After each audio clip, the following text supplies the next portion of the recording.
Hello and welcome to another update video about Bitcoin. Yeah, slow day for Bitcoin. Not too much happened today. The price is still in the sideways range. I think it is clear that we have some kind of a top in place here, that some kind of a top formed here on Wednesday. Overnight pretty much, yeah, at around 99,950. The price fulfilled with that move up the minimum requirements here for wave C of B. And as per the last update, we now have to see how the microstructures develop to get an understanding whether a larger B is unfolding. So maybe this was all of wave B, this swing high that formed overnight. If this was all of wave B, then the C wave should take us, well, into the 80K region. This is absolutely not anything new. So for those of you who know about the analysis and for those who have followed previous updates, you know this wave count. I think I've been showing it to you various times in the last few weeks. The support region here, which is showing relevant support at around 82.4K, 75.6K, for example, even 69K. And we talked about here this wave 4 that can send us into that area, but it's between the white and the orange count. So orange count, we don't necessarily need that additional BC pattern, but to identify which one is unfolding, white or orange, we have to observe the micro, okay? The microstructures, and they can obviously give us signals in real time. And if we take a look at the microstructures, it certainly doesn't look as if all of the wave 4 is already in. Yeah. So I've actually removed that orange wave 4 here for now because it looks to me as if this was a clear 3-wave move, which can always turn into a larger 3-wave move. Yeah. But the main question on this time frame for me at the moment is whether a larger bounce unfolds or we go down more directly. So, and you know, what does guide us? Well, it's the levels, right? So for example, I added in the earlier update a resistance area, which I think is still relevant. I don't think we've actually dropped since the last video today. No, because you can see here, maybe slightly, very, very slightly. So all we need to do is to adjust resistance very slightly. And only a break above 98,870 would indicate that a wider B wave is unfolding.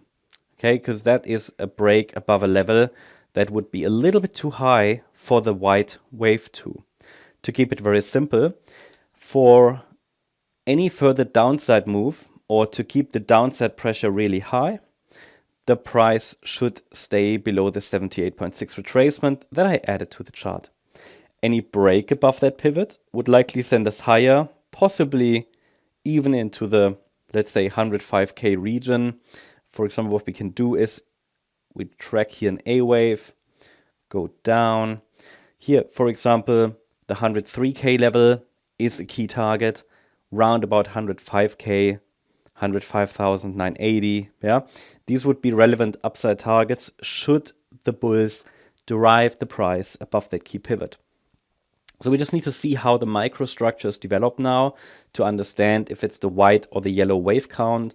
The price has arrived at an absolute key spot because this is the area where really the ground, let's say the foundation is probably going to be built for Bitcoin's movements in the next few weeks, because whether a larger B wave is unfolding or the direct move down, well, there's quite a bit of a difference, and the decision will be made probably in this resistance area and this local support area between 93,060 and 95,100. I can see the potential for a wider B wave, absolutely. What am I leaning to? I'm really fairly neutral. What I can tell you is that for me, it is currently not clear that a more substantial low has formed. For me, the main question is, yeah, this is some kind of a B wave, probably, or a corrective rally, which will probably be a setup for somehow lower prices, at least based on what I see right now. But I still expect higher prices eventually, right? We don't have any evidence that a substantial top has formed. we simply seem to be going down in this pullback, which has a lot of space still. Okay, the support area still allows for much more downside before it would get invalidated, or before this wave count that I share with you on the daily chart, which always gives us the context, right? Before this becomes less likely. So overall, no real change here to plan. On the micro level, we have to pay very close attention to that support area and that resistance area. And the parameters should be very clear. But here over the holiday period, we're mainly ranging sideways at the moment without any clear direction. I mean, this is a range, okay, that we're moving in at the moment. And a break above that 98,870 level could send us out of the range to the upside. Then we are following primarily the yellow larger B wave. But of course, something more bullish could then develop out of this. It's just not very clear yet what that would be. But for now, the question here on the smaller time frame is between, do we get a larger B or do we go down more directly? I think both are plausible. But if you ask me, a larger B wave would look more, let's say, would look better on the chart. So I might slightly lean towards this scenario, even though I'm fairly neutral. That's the update about Bitcoin. Hope you liked the update. If you did, please hit the like button, leave a comment, and subscribe. And if you really like the content, then please check out the channel membership. Also, make sure that you follow us on Instagram and Twitter for additional content. Thanks a lot for watching. Bye-bye.